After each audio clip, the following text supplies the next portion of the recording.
কারণ রমজান মাস পাইয়া যেই মানুষ জীবনের গুনাহ মাফ করাইতে পারে না রে যুবক, তার মতো হতভাগা আল্লাহর জমিনে কেউ নাই।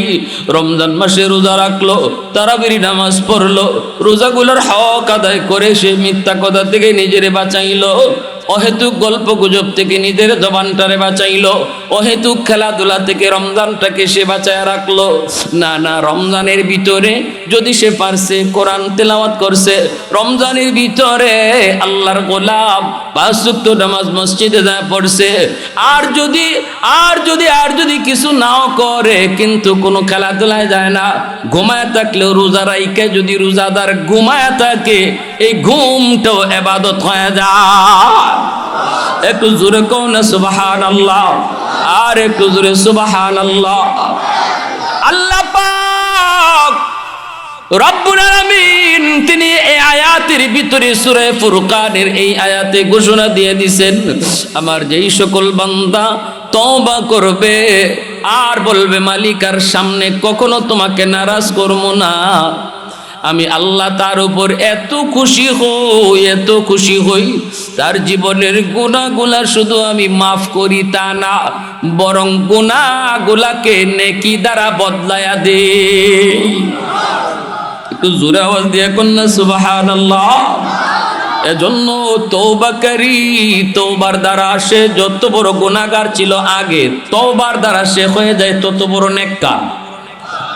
কারণ গুনাহ তার যত বেশি ছিল, নেকিও হয়ে গেছে তত বেশি। সুবহানাল্লাহ জোরে বলেন, বুঝছেন? তওবা করার আগে সে যত বড় গুনাহগার ছিল, তওবা করার পরে সে তত বড় নেককার হয়ে যায়। কারণ গুনাহ যেই পরিমাণ ছিল, আল্লাহ এই পরিমাণ নেকি দিয়া বদলায়া দেয়। তাহলে হাসরের মাঠে কেন আল্লাহ গুনাহকে নেকি দ্বারা বদলায়? কারণ হলো হাসরের মাঠে মানুষ যখন ডান হাতে আমলনামা পায়, আমলনামা পাইয়া খুশিতে একে অপরকে দেখায়। যেমন দুনিয়াতে দেখবেন কেউ ভালো রেজাল্ট করলে, ভালো ফলাফল করলে বন্ধু বান্ধবরে কয়, দোস্ত এই যে দেখ আমি জিপিএ 5 পাইছি, আমি গোল্ডেন A+ পাইছি, কত খুশি তার। খুশিতে আত্মীয় স্বজন বন্ধু বান্ধবরে দেখায়। হাসরের মাঠেও আল্লাহর যে বান্দা ডান হাতে আমলনামা পাবে, মানে সে জান্নাতের সার্টিফিকেট দেওয়া হবে ডান হাতে আমলনামা দিয়া। তখন এই খুশিতে সে যারে পাইব হেরেই কইব, দেখ এই যে দেখ আমি ডান হাতে আমলনামা পাইছি। তখন একজন আরেকজনে আমলনামা দেখবো, দেখতে গিয়ে একজনে কইব, কিরে তোর আমলনামার ভিতরে এখানে নেকি আছে, নামাজ আছে, রোজা আছে, সবই আছে, মাঝখানে এতটুকু জায়গা ফাঁক দেখা যায় কেন? এই জায়গায় কোনো লেখা নাই, এখানে গ্যাপ কেন? মনে হয় এখানেই গুনাহ আছিল, এখানেই তোর গুনাহ আছিল। এই গুনাহটা আল্লাহ দয়া করে মাফ করে দিছে, আল্লাহ দয়া করে মাফ করে দিছে। এতটুকু শরম, এতটুকু লজ্জাও যেন তওবাকারীকে হাসরের মাঠে কেউ দিতে না পারে। এজন্য আল্লাহ ওই গ্যাপটাকে আর গ্যাপ রাখবেন না, এটা আল্লাহর পক্ষ থেকে নেকি দিয়া ভরপুর করে দেবে। সুবহানাল্লাহি ওয়া বিহামদিহি সুবহানাল্লাহিল আযীম। এজন্য তওবাকারী তওবার সাথে সাথে তার নাম আল্লাহর ওলির তালিকায় উঠে যায়। জোরে কোন সুবহান। আলা ইন্না আউলিয়া আল্লাহি লা খাউফুন আলাইহিম ওয়া লা হুম ইয়াহজানুন।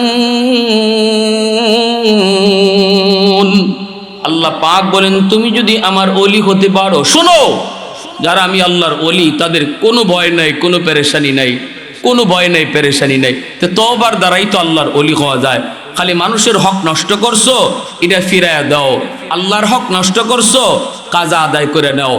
তারপরে আল্লাহর কাছে আল্লাহ জীবনে যা ভুল করেছি, অন্যায় করেছি, আল্লাহ আর ভবিষ্যতে করবো না। আল্লাহ রাব্বুল আলামিন তোমার নাম ওলির দফতরে উঠাইয়া দিবে। ওলির দফতরে কেমনে? তোমার আমল নামায় কোনো গুনাহ নাই, খালি নেকি আছে। কই নেকি আইলো কোত্থেকে? এত নেকি করছেই না। কই নেকি করা লাগবে না, তওবার দ্বারা তার গুনাহ যা আছিল এই গুনাহগুলিরও আল্লাহ নেকি বানাইয়া দিছে।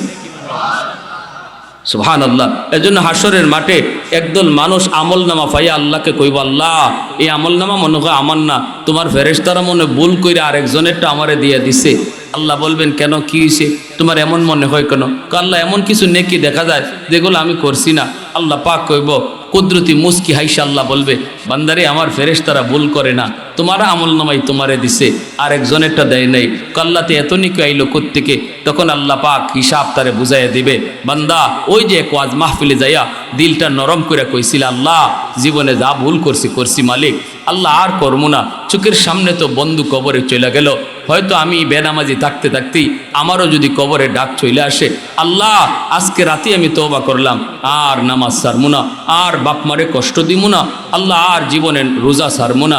ও বান্দা, তোমার এই তওবাটার উপরে আমি আল্লাহ খুশি হইয়া তোমার সব গুনাহ আমল নামা থেকে মুচ্ছা এই জায়গাটা আমার পক্ষ থেকে নেকি দিয়া ভরপুর করে দিছি। সুবহানাল্লাহি ওয়া বিহামদিহি সুবহানাল্লাহিল আযীম। এজন্যই হযরত আবু বকর সিদ্দিক রাদিয়াল্লাহু তাআলা আনহু হযরত ওমর ফারুক রাদিয়াল্লাহু তাআলা আনহুকে তিনি ডাক দিয়ে বলেন, ভাই ওমর, আমি আবু বকরের মন বলে তোমার জিন্দেগির নেকি আমার চেয়ে অনেক বেশি। হযরত ওমর বলেন, কোন যুক্তিতে? আপনি তো হলেন উম্মতের ভিতরে সেরা, আমার জীবনের নেকি আপনার চেয়ে বেশি হয় কেমনে? সিদ্দিক আকবর বলেন, ভাই ওমর, কোনো যুক্তি নাই, তবে কোরআনের আয়াতের দলিল আছে।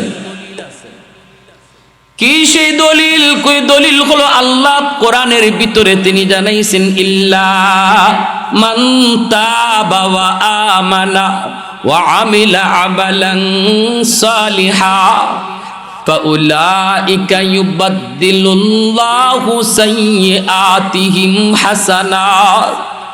ও ভাই ওমর, আল্লাহ এই আয়াতের ভিতরে জানাই দিছে রে, যে মানুষটা তওবা করবে, ঈমান আনবে, নেক আমল করবে, আল্লাহ তার তওবার উপরে খুশি হইয়া তার জিন্দেগির গুনাহগুলাকে আল্লাহ নেকি দিয়া বদলায়া দেয়।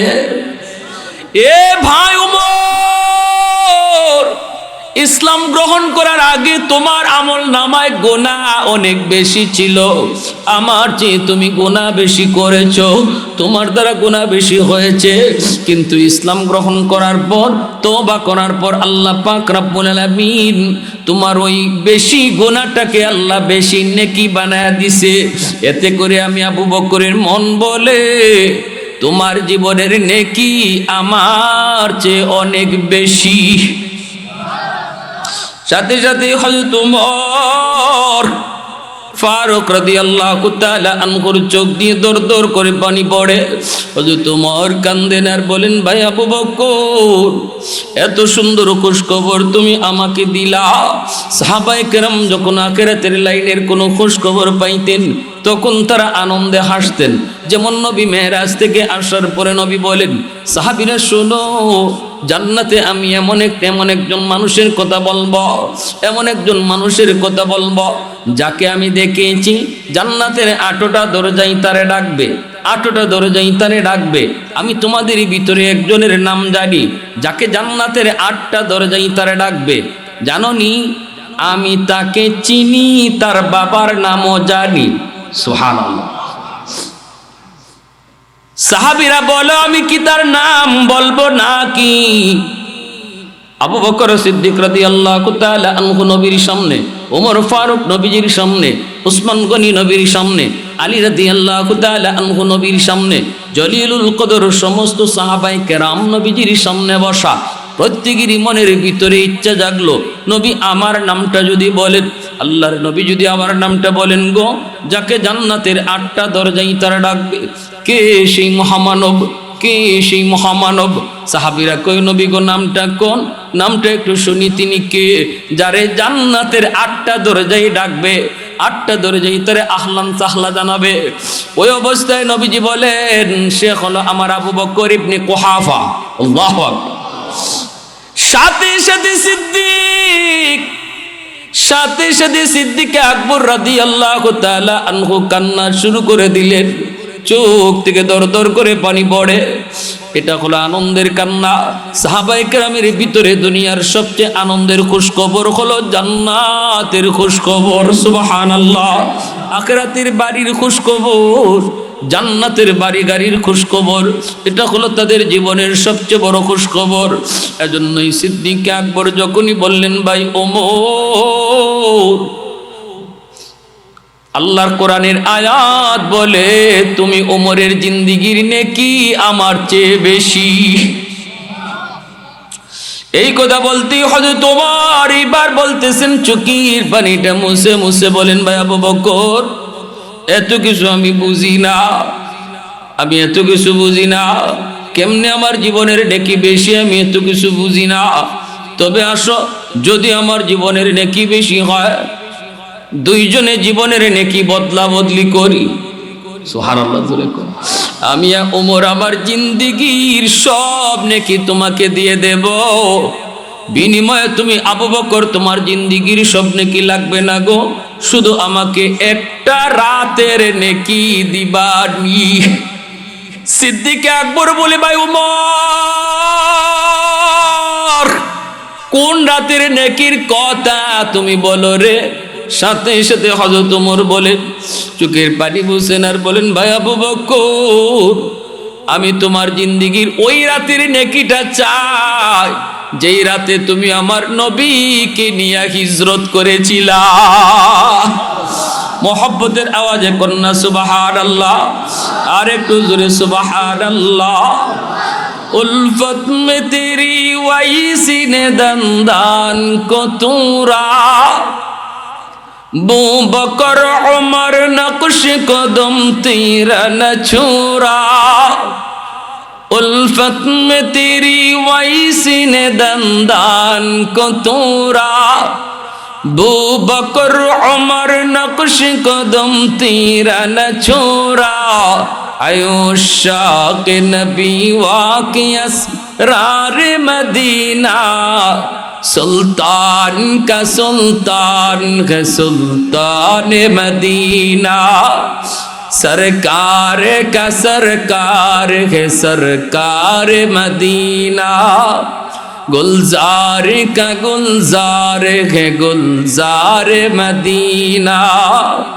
अल्लाह ने मक्का ही में ये काबा बनाया, इस काबा का काबा तेरी मरकद को बनाया, अल्लाह ने मक्का ही में ये काबा बनाया, इस काबा का काबा तेरी मरकद को बनाया, ऐसा लम्हा जी चले जा राही मदीना, सुल्तान का सुल्तान है सुल्तान मदीना, सरकार का सरकार है सरकार मदीना, गुलजार का गुलजार है गुलजार मदीना।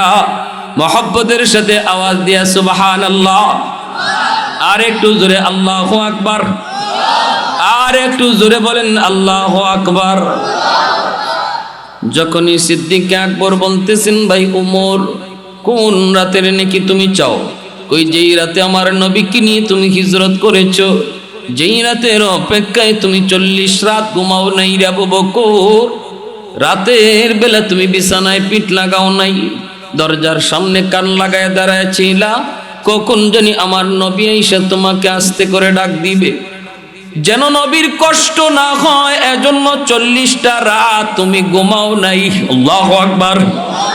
দরজার সামনে কান লাগায় দাঁড়াইছিলা, আমার নবী গভীর রাতে যখন তোমার দরজার পাশে গিয়ে কয় আবু বকর, আস্তে করে আবু বকর করে ডাক দিয়েছে, সাথে সাথে তুমি দরজা খুলে দিয়েছো।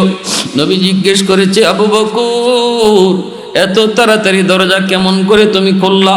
তুমি কি ঘুমাও নাই? সেদিন বলেছিলেন নবী গো, ওই যে 40 দিন আগে আপনি বলেছিলেন আবু বকর রেডি তাইকো, যে কোনো একদিন কোনো এক রাতে তোমাকে নিয়ে হিজরত করব, সেদিন থেকে আমি আবু বকর আজও পর্যন্ত বিছানায় রাতে পিঠ লাগাই না। ও ভাই আবু বকর, ওই রাতের নাকি আমি ওমর চাই, যেই রাতে আমার নবীকে নিয়ে তুমি পাহাড়ের নিচে যে দাঁড়াইছো, গারে সুর এত উঁচা পাহাড়, উঁচা পাহাড়ের উপরে হলো সেই গুহা, যেই গুহাটার ভিতরে নবীকে নিয়ে তুমি আশ্রয়ে ছিলা, তোমরা আত্মগোপনে ছিলা। কিন্তু সেই গারে সুর অনেক উঁচা এক পাহাড়ের উপর, এত উঁচা পাহাড়টা বেয়ে বেয়ে কেমনে উঠছো? সেদিন তো তুমি নবীকে পাহাড় বাইতে দাও নাই রে ভাই আবু বকর। আমার রহমতের নবীকে তুমি বলেছো, নবী গো পাহাড় বেয়ে বেয়ে উঠলে আপনার বড় কষ্ট হবে গো নবী, আপনি আমার পিঠে উঠুন, আমি আবু বকর আপনাকে পিঠে লইয়া পাহাড় বায়া বায়া গর্তে পৌঁছে যাব। ওই গুহার কিনারায় যাওয়ার পরও নিজে নবীকে আগে ঢুকতে দাও নাই, নিজে যায় ঢুকছ। তুমি বলেছো নবী গো আপনি এখানে দাঁড়ান, আমি যে আগে গুহার ভিতরে ঢুকবো, আগে যে দেখি গুহাটা নিরাপদ কিনা গো নবী। যদি কোনো হিংস্র জীব জানোয়ার থাকে, আমার ক্ষতি হয়ে গেলে উম্মতের বেশি ক্ষতি হবে না, কিন্তু আপনার যদি ক্ষতি হয় ফাহালাকাতিল উম্মাহ, গোটা উম্মত হালাক হয়ে যাবে গো নবী। এই জায়গায় আপনি একটু দাঁড়ান, আমি আগে ঢুকি। সেদিন তুমি আগে যে আগে ঢুকছো, ঢুকে সবগুলি ছোট ছোট গর্তের মুখ বন্ধ করেছো, যেন সেই গর্ত থেকে সাপ বেড়ে নবীর ক্ষতি করতে না পারে। সবগুলা গর্তের মুখ তুমি পাগড়ি সিরে সিরে বন্ধ করেছো। একটা গর্তের মুখ বন্ধ করার মতো কাপড় সেদিন ছিল না, নিজের পা দিয়ে তুমি ওই গর্তের মুখটা আটকায় রাখছো। এরপরে আমার নবীরে ডাক দিয়েছো, নবী গো আপনি গুহার ভিতরে আসেন।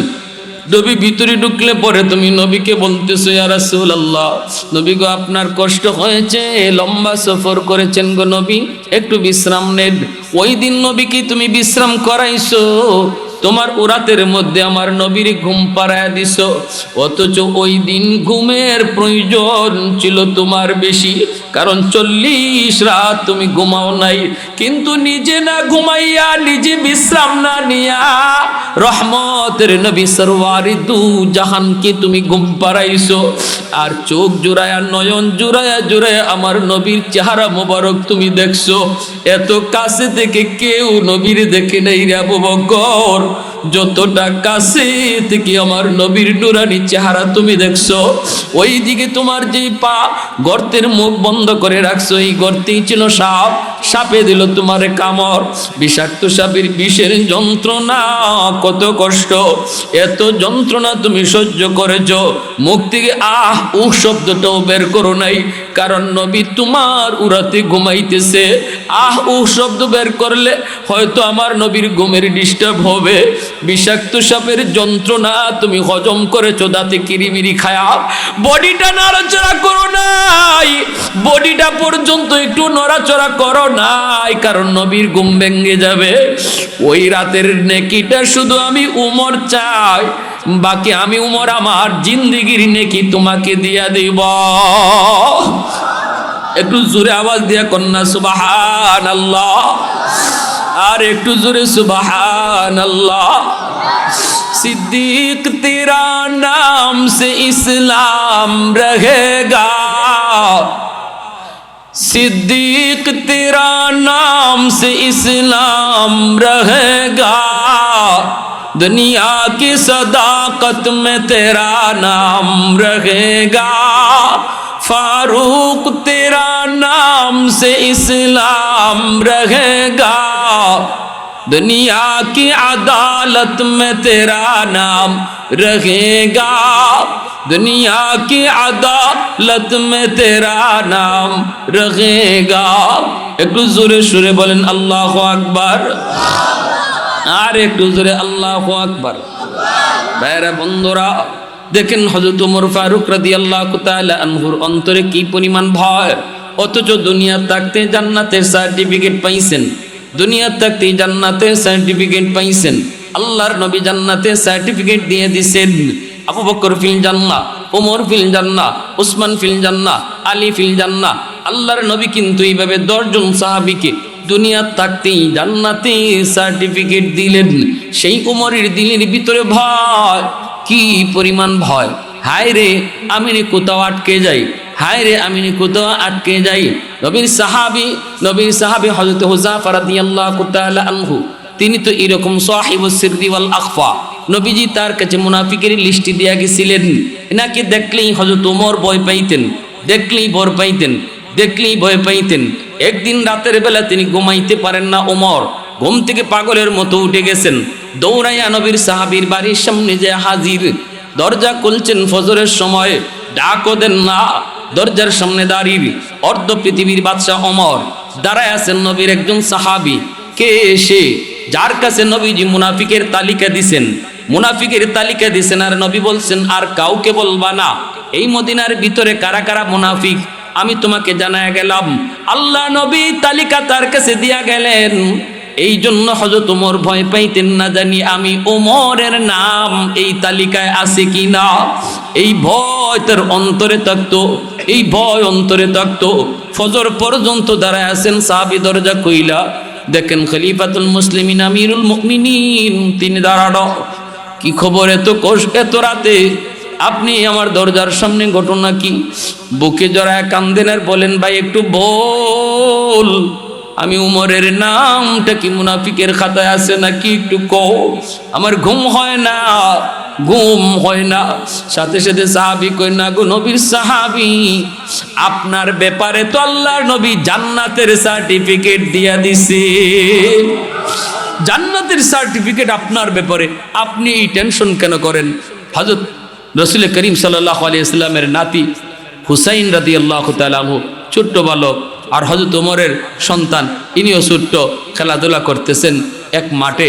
হুসাইন ওমরের ছেলেকে একটা গালি দিছে। বাচ্চারা খেলাধুলা করলে মাঝে মাঝে একটু টুকটাক ঝগড়াঝাটি হয়। হুসাইন গালি দিয়ে বলছেন গোলামের ফুত গোলাম। এই গালিটা শোনা মাত্রই হযরত ওমরের ছেলে তিনি দৌড়াইয়া বাপের কাছে এসে নালিশ দিয়ে দিছে, আব্বা হুসাইন আমারে গোলামের ফুত গোলাম কইছে। হযরত ওমরও খেপে গেছেন, কও কি? হুসাইন আমারে তোমারে গোলাম কইছে, আমারও গোলাম কইছে। গোলামের ফুত গোলাম কইলে আর বাপ আর বাকি থাকে নাকি? বাপ তো বাকি থাকে না। তো আল্লাহ রসুল সাল্লাল্লাহু আলাইহি ওয়াসাল্লাম, রসুল করিম সাল্লাল্লাহু আলাইহি ওয়াসাল্লামের নাতি হুসাইন রসুলেরও কলিজার টুকরা, গালি দিয়া বসছে একটা ডাটা গালি। গালি হলো হুসাইন, ও তিনি বলতেছে হযরত ওমরের ছেলেকে তুমি গোলামের ফুত গোলাম। হযরত ওমর খেপিয়া আলী রাদিয়াল্লাহু তাআলার কাছে বিচার পাঠাইছে, আলী তোমার ছেলে হুসাইনকে জিগাও তো, সে কি আমার ছেলেরে গোলামের ফুত গোলাম কইছে নাকি? হযরত আলী যাই জিজ্ঞেস করতেছে, বাবা তুমি কি ওমরের ছেলেকে গোলামের ফুত গোলাম কইছো? সাথে সাথে ইমাম হুসাইন ছোট্ট বালক, কিন্তু ইনি বলতেছে হ বাবা আমি গোলামের ফুত গোলাম বলছি, গোলামের ফুত গোলাম বলছি। বিন্দু পরিমাণও মিথ্যার আশ্রয় নেন নাই। মিথ্যা কথা কওয়া তো এটা আমাদের ট্রেডিশন, এটা আমরা পাইয়ে আইছি। কিন্তু নবীর যুগে, নবীর সাহাবীদের যুগে শিশু বাচ্চারাও মিথ্যা কথা কইতো না, ঠিক কিনা জোরে বলেন? মিথ্যা কথা কইতো না। আর আমরা এখন মুরব্বী হইলেও মিথ্যা কথা ছাড়ি না, আসেনি না নাই? অথচ আল্লাহ রাসূল সাল্লাল্লাহু আলাইহি ওয়াসাল্লাম বলছেন মিথ্যা কথা কখনো মুসলমান। সাহাবী জিজ্ঞেস করে নবী গো মুসলমান কি জিনা করতে পারেনি? নবী কো পারে, শয়তানের ধোঁকায় পড়লে ওই যেতে পারে। সাহাবী জিজ্ঞেস করে নবী গো মুসলমান কি চুরি করতে পারেনি? আল্লাহ নবী কো এটা ওইতে পারে, শয়তানের ধোঁকায় পড়ে করে ফেলতে পারে। সাহাবী জিজ্ঞেস করে রাসূলুল্লাহ মুসলমান কি মদ খাইতে পারে? রাসূল কয় পারে। এরপরে সাহাবী কয় মুসলমান কি মিথ্যা কথা কইতে পারে? আল্লাহ নবী কয় অসম্ভব, মুসলমান মিথ্যা কথা কইতে পারে না। তাহলে বুঝেন কত বড় অপরাধ। ইমাম হুসাইন ছোট বালক, বাবা যখন জিজ্ঞেস হ্যাঁ বেটা তুমি নাকি ওমরের ছেলেকে গোলামের ফুত গোলাম কইছো? আমরা ওই লোক কইতাম কেটা কইছে, কোন হালার ফুতে কইছে, এটা ধরে লইয়া আমার কাছে কইতাম নি না, কইতাম না। আরো উপরে বড় বাহাদুরি করে কথা কইতাম, মনে করতাম কথাটা ঘুরাই দিই। কিন্তু হুসাইন বলতেছে হ বাবা আমি গোলামের ফুত গোলাম কইছি। সাথে সাথে হযরত আলী রাদিয়াল্লাহু তাআলা আনহু বলতেছে বাবা এটা তুই করলি কি? উমর হইল রানিং প্রেসিডেন্ট, রানিং প্রেসিডেন্টের ফুলারে গোলামের ফুত গোলাম কইছো, এটা কেমনে কইলা, কোন সাহসে কইছো? এখন উমর তো বিচার করবে। হুসাইন কয় আব্বা আপনি টেনশন করেন না, উমর যেখানেই বিচার করুক না কেন আমি যা কইছি তাই কইমু। মদিনার মানুষ মসজিদে নববীর ভিতরে সবাই হাজির। অসুবিধা দিতেছে আপনাদের? অসুবিধা দিতেছে? এই বিচারটা কি হয় হুসাইনের শুনবার ইচ্ছা কার কার আছে? সবাই সজাগ আছেন? মাশাআল্লাহ। আরেকটু জোরে বলি মাশাআল্লাহ, জোরে বলি আলহামদুলিল্লাহ, আরেকটু জোরে আলহামদুলিল্লাহ। আল্লাহ তুমি কবুল করো, জোরে কোন আমিন, আরো জোরে আমিন। বিচার শুরু হয়ে গেছে। হযরত হুসাইন তিনি আসামি, আর বিচারকের আসনে বসা অর্ধ পৃথিবীর বাদশাহ ওমর। হযরত ওমরের কাছে ন্যায় বিচার ছিল, ইনসাফ ভিত্তিক বিচার ছিল, কখনো মুখ চিহ্নে বিচার করতেন না। আলী বারবার বলতেছেন যে আমিরুল মুমিনিন, আমি আমার সন্তানের পক্ষ থেকে মাফ চাই। আর তখন হযরত ওমর ফারুক রাদিয়াল্লাহু তাআলা বলেন, আলী টেনশন করো না, দোষ করবে একজন, মাফ চাইবা আরেকজন, এটা রসুলের কোন বিচারও আছে? হ্যাঁ, একজনে দোষ করবো আর মাফ চাইবা আরেকজনে, এটা তো হইতেই পারে না। দোষ করছে হুসাইন, তুমি মাফ চাইবা কেন? আলী রাদিয়াল্লাহু তাআলা ভয়ে আছেন, নবীজির কলিজার টুকরা মেয়ে ফাতেমা ইনিও ভয় পাইতেছেন, ভয়ের ভিতরতে কাঁদতেছেন। কারণ ওমর তো এমন মানুষ যিনি ন্যায় বিচার করতে যায় নিজের সন্তানকে মেরেই ফেলেছেন। আবু শাহমা হযরত ওমরের ছেলে, মুখ থেকে দুর্গন্ধ বের হয়েছিল। অনেকে এই অভিযোগ দিছে আপনার পোলায় মদ খাইছে। খলিফাতুল মুসলিমিন হযরত ওমর তিনি আবু শাহমারে ডাক দিয়ে আনছেন, বাবা তুই নাকি মদ খাইছো? কয় না বাবা, আমি নাবিজ খাইছি। নাবিজ কি? খেজুর ভিজায় রাখা সন্ধ্যার সময় আর ফজরের সময় এই রসটা খাওয়া, খাইলে শরীরে এনার্জি হয়। কিন্তু ফজরের সময় কেউ না খাইয়া যদি এটা আরো লেট করে খায় তখন এর ভিতরে একটু নেশা চলে আসে। তো ওমরের ছেলে আবু শাহমা একটু লেট করে খাইছেন, কোনো ব্যস্ততার কারণে। নেশা হোক এটা মনে করে না, কিন্তু একটু নেশা হয়ে গেছিল। আর হযরত ওমর কাছে আইনা যখন নাক দিয়ে শুঙ্গে দেখেন মদের গন্ধ করে, সাথে সাথে জল্লাদের আদেশ দিয়েছেন, তাড়াতাড়ি চাবুক নিয়ে আসো। আর বলছেন, মদিনার মানুষ এবার দেখবা উমরকে খালি তোমাদের ব্যাপারেই বিচার করে নাকি উমর তার সন্তানের ব্যাপারেও বিচার করে। ছেলে শুধু বারবার কইতেছে, আব্বা আমি মদ জানি না খাই নাই, আব্বা আমারে মাফ করেন, আমি মদ জানি না খাই নাই, আমি তো নাবিজ খাইছিলাম, এটা যে একটু নেশা হয়ে গেছে আব্বা জানি না। কিন্তু হযরত ওমর মানতে রাজি না। জল্লাদকে বললেন 80টা বেত লাগাও, 80টা দুর্রা, 80টা বেত লাগাইব। জল্লাদ 3টে মারছে, 3টে মারার পরেই হযরত ওমর জল্লাদরে ঠেলা দিয়ে মেরে ফেলাই দিছে। কহর এটা কের বেত? আমার ফুট দিকে তুমি মনে হয় দরদ দেখায় মারো, এটা কোনো বেতই না, এটা চাবুক নামে সর, চাবুক আমার হাতে দাও। হযরত ওমর চাবুক হাতে নিয়ে নিছেন। মদিনার মানুষ দেখতেছে, চাবুক মারা শুরু করলে নিজের সন্তানকে। 80টা মারেন নাই, 40টা মারার পরে ওই সন্তান অজ্ঞান হয়ে মাটিতে পড়ে গেছে। কারণ তিনি বলছিলেন জল্লাদের 3 চাবুক, জল্লাদ 3টা মারছে, জল্লাদের 3টে আর আমার একটা, অর্থাৎ তার 3 চাবুকে 1 হইছে। জল্লাদে মারছে 3টা, এরপরে উনি যখন চাবুক মারবেন 4 নাম্বার কোয়ার কথা না, কিন্তু উনি চাবুক মারে কইতেছেন 2। কেন 2?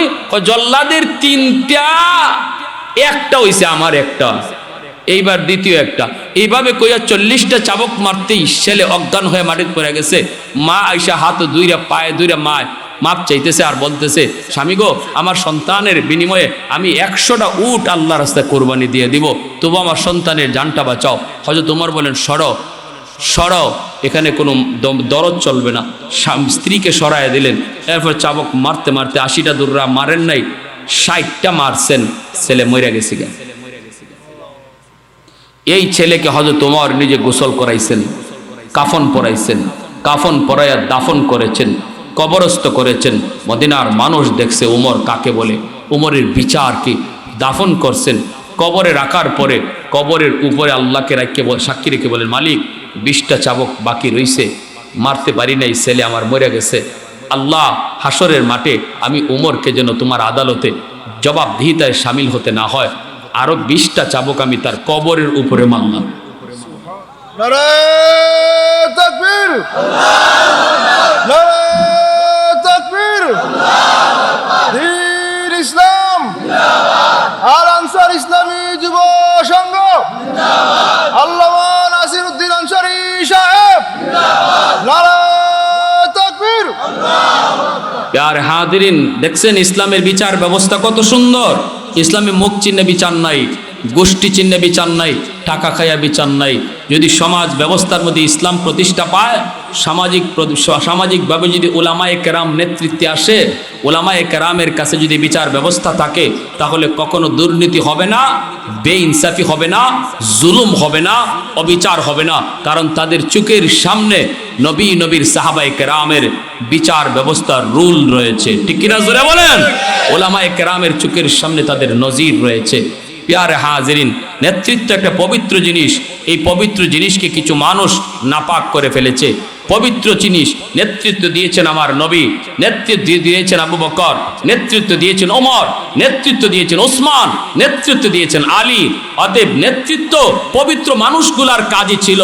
আজকে সমাজ খারাপ মানুষের কারণে এই পবিত্র জিনিসটা আজকে অপবিত্র হয়ে গেছে। ঠিক কিনা জোরে বলেন? এজন্য আল্লাহ নবী বলেছেন, শেষ জমানায় তোমাদের নেতা হবে এমন মানুষ যে সমাজের সবচেয়ে নিকৃষ্ট, সমাজের সবচেয়ে খতরনাক, কম জাতের গড়ের কম জাত, হে হইব সমাজের নেতা। এটা কিয়ামতের আলামত, এটা কিয়ামতের আলামত। সম্মানী মানুষকে সম্মান দিব। আর উলামায়ে কেরাম হলো সমাজের সবচেয়ে সম্মানী। এই সার্টিফিকেট আমি দেই নাই, এটা আল্লাহ দিয়েছেন। ইন্না আকরামাকুম ইনদাল্লাহি আতকাকুম, যার ভিতরে তাকওয়া বেশি সে সবচেয়ে সমাজে সম্মানী। কার ভিতরে তাকওয়া বেশি? আল্লাহ বলেন আল উলামা, আল্লাহ পাক বলেন ইন্নামা ইয়াখশাল্লাহা মিন ইবাদিল উলামা। উলামায়ে কেরাম আমি আল্লাহকে বেশি ভয় করে, আমি আল্লাহকে বেশি ভয় করে উলামায়ে কেরাম। তাহলে আলেমদের অন্তরে তাকওয়া বেশি, এটা আল্লাহ নিজে সার্টিফিকেট দেওয়া। আর তাকওয়া যার বেশি সে সমাজের সবচেয়ে সম্মানী, এটা আল্লাহর ঘোষণা দেওয়া। তাহলে সমাজের চেয়ারম্যান দাবি নয়, সমাজের সবচেয়ে দামি হলো উলামায়ে কেরাম। ঠিক কিনা? সম্মানীকে সম্মান দিলে আল্লাহ সম্মান তারেও দেয়। যে সম্মানী মানুষকে সম্মান করে আল্লাহ তার সম্মান বাড়ায় দেয়। প্যারে হাজিরিন, এইবার বলতেছিলাম হযরত ওমর ফারুক রাদিয়াল্লাহু তাআলা বিচার হুসাইনের বিরুদ্ধে মদিনার মানুষ ভয়ে কাঁপতেছে, আলীও ভয় পেতেছে। হযরত ওমর আদালতের বিচারে বৈশা বলতেছেন, হুসাইন এবার বলো তো আমার ছেলেরে তুমি কি বলছো? হযরত হুসাইন রাদিয়াল্লাহু তাআলা আনহু তখন তিনি বলতেছেন, আমি আপনার ছেলেকে গোলামের ফুত গোলাম কইছি। মদিনার মানুষের মনের ভিতরে কত ইচ্ছা ছিল, অনেকেই মনে মনে আশা করতেছিল হুসাইন যদি একটা বার বলে আমার মনে নাই কি কইছি, তাহলেই তো অনেকটা বিচার হালকা হয়ে যাবে, হালকা করাও যাবে, সুপারিশ করা যাবে। কিন্তু হুসাইন জানি কি কয় রে, হুসাইন জানি কি কয়, কি কয়, কি কয়, কি কয়, কইতে কইতে হুসাইনে কয় আমি আপনার ছেলেরে গোলামের ফুত গোলাম কইছি। সাথে সাথে এই বিচার ব্যবস্থা, এই আদালত নীরব নিস্তব্ধ হয়ে গেল। মদিনার মানুষের জবান বন্ধ হয়ে গেল, সাহাবায়ে কেরামের জবান বন্ধ হয়ে গেল। কে এইবার ওমরের কাছে সুপারিশ করবে? ডাইরেক্ট কথা, কোনো গোরানি ফিরানি নেই। সুপারিশ করব কেমনে? এইবার সবাই অপেক্ষায় রয়েছে গো ওমরের বিচারের রায়। ওমর কি রায় দেন হুসাইনের বিরুদ্ধে, এই রায়ের অপেক্ষায় সবাই ভয় পেয়েছে ওমর জানি কি রায় দেয়। হঠাৎ করে ওমর এইবার তিনি ডাক দিয়ে বলেন, হুসাইন আমার ছেলে না হয়ে গোলাম, তোমরা নিজেরা একটু ঝগড়া করছো, একজন আর একজনকে গোলাম কইতে পারো, কিন্তু আমি ওমর কেমন করে গোলাম হলাম, আমি কেমন করে গোলাম হলাম একটু বোঝায় কও। এই কথা বলতেই হুসাইন মদিনার মানুষের সামনে আওয়াজ দিয়ে বলেন, নবী সাহাবীদের সামনে আওয়াজ দিয়ে বলেন, খলিফাতুল মুসলিমিন আপনি অর্ধ পৃথিবীর বাদশা হতে পারেন গো, কিন্তু আপনি কি আমার নানা জানের গোলাম না? আপনি কি আমার নানা জান রহমতের নবী সরওয়ার দু জাহান, আমার নানা জানের জুতা কি আপনি আগায় দেন নাই? আপনি কি আমার নানা জানের অজুর পানি আগায় দেন নাই? আপনি কি আমার নানা জানের লাঠি আগায় দেন নাই? এতটুকু গোলামি কি আপনি আমার নানা জানের করেন নাই? তাহলে তো আপনি আমার নানার গোলাম, এজন্য আমি আপনারও গোলাম কইছি।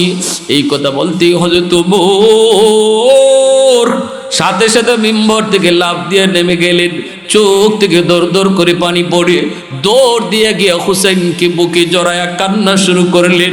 ওমর কান্দেন আর বলেন, ও মদিনার মানুষ তোমরা সাক্ষী দাই করে, নবীর নাতি হুসাইন আমাকে বলেছে আমি তার নানা জানের গোলাম, এই সাক্ষীটা তোমরা কিয়ামতের মাঠে দিও। আমি ওমরের ভয় হয়, আমি ওমরের ভয় হয়, রাজত্ব চালাইতে যাইয়া কোথায় জানি কোন ভুল করে ফেলেছি, আল্লাহর আদালতে ধরা খেয়ে যাই কিনা। যদি আল্লাহ আমার হিসাব চায়, যদি আল্লাহ আমার কই উমর রাজত্বের হিসাব দেও, কেমনে তুমি রাজত্ব পরিচালনা করছো?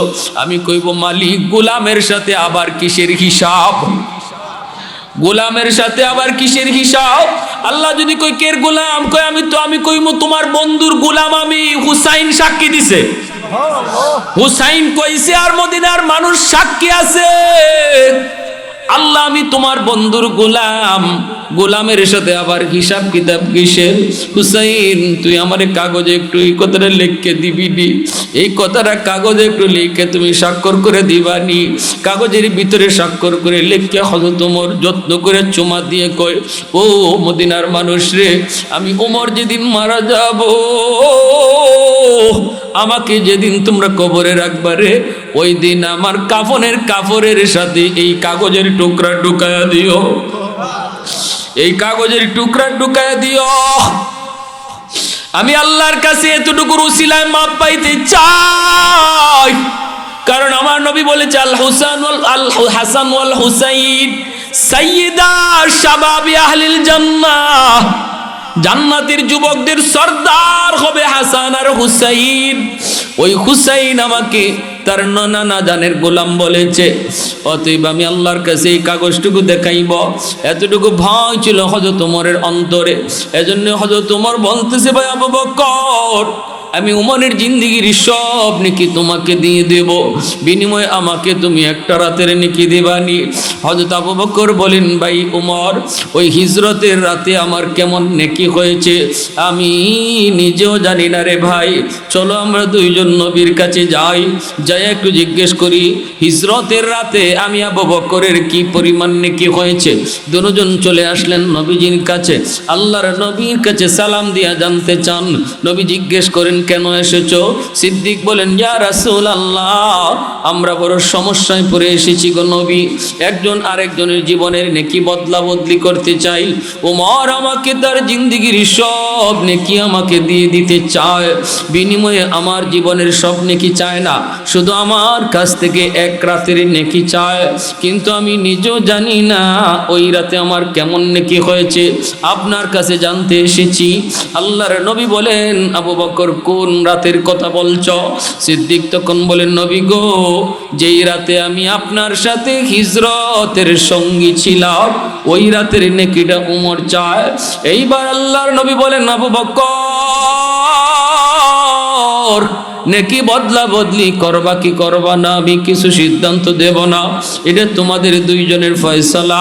তবে যেটা জানতে চাইছো সেটা বলি, তামাম গোটা উম্মতের নেকি যদি এক পাল্লায় রেখে দেওয়া হয়, এমনকি উমরের জীবনের নেকিও যদি এক পাল্লায় রাখা হয়, আর গোটা উম্মতের নেকি যদি এক পাল্লায় রাখা হয়, আর অপর পাল্লায় তোমার ওই এক রাতের নেকি রাখা হয়, আমার আল্লাহ জানে দিছে রে আবু বকর, তোমার পাল্লা ভারী হয়ে যাবে।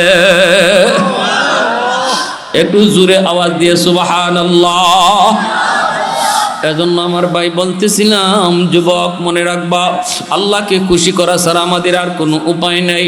রমজান কাছে চলে আসছে, শাবান মাস আসলে পরে নবী বেশি বেশি রোজা রাখতেন, আমরাও কম বেশি নফল রোজা রাখার চেষ্টা করি। রমজানের প্রস্তুতি নাও, যত কামকাজ আছে রোজার আগেই কামকাজগুলা গোছায় ফেলো। রমজানটা এবাদতের মৌসুম বানাও, ব্যবসার মৌসুম না। রমজান হবে আমার এবাদতের মৌসুম, রমজান হবে কোরআন তেলাওয়াতের মৌসুম, রমজান হবে তাহাজ্জুদ পড়ার মৌসুম। সেহরির সময় একটু আগে ভাগে উঠে যায় যুবক, হাতটা জোর করে বলি রে যুবক, আগামী রমজান তুমি হায়াতে পাও কি পাও না কেউ জানে না, কেউ জানে না। আমিও আগামী রমজান পাই কি পাই না কেউ জানে না। এজন্য বলি, রমজান মাসে তাহাজ্জুদ তুমি মিস করবা না। সেহরি খাওয়ার জন্য তুমি তো উঠবাই, 2টা মিনিট 10টা মিনিট আগে তুমি উঠো, তুমি 10টা মিনিট আগে উঠো, খাওয়ান রেডি করে এরপরে তোমারে ডাক দিব এমন কথা কইও না। তুমি কই, আম্মা আমাকে তুমি খাওয়ান রেডি করার আগে ডাক দিও, আমি 4 রাকাত নফল নামাজ পড়ব, তাহাজ্জুদের নামাজ পড়ব, 4টা রাকাত নফল নামাজ তাহাজ্জুদের নামাজটা পড়ে তুমি সেহরিটা খাও, এরপরে ফজরের নামাজটা মসজিদে পড়ো। যুবক জানো না, গত রমজান হয়তো তোমার মতো অনেক যুবক দুনিয়ায় ছিল, আজকে তারা দুনিয়াতে নাই। যুবক কেউ জানি না, আমরা কেউ জানি না ডাইনে টাকায় তাকাইলে দেখবা খেলার সাথী কবরে শুয়ে রইছে, বামে তাকাইলে দেখবা লেখাপড়ার সাথী কবরে চলে গেছে। অতএব হায়াত মৌতের কোনো গ্যারান্টি নাই। জীবনের শেষ রমজান মনে করে এই রমজানটারে কদর করো, রোজার হক সহকারে আদায় করো, আর তাহাজ্জুদ পড়ো, কোরআন তেলাওয়াত করো, প্রত্যেকে অন্তত এক খতম কোরআন খতম করার নিয়ত করো। পারি না ইনশাল্লাহ?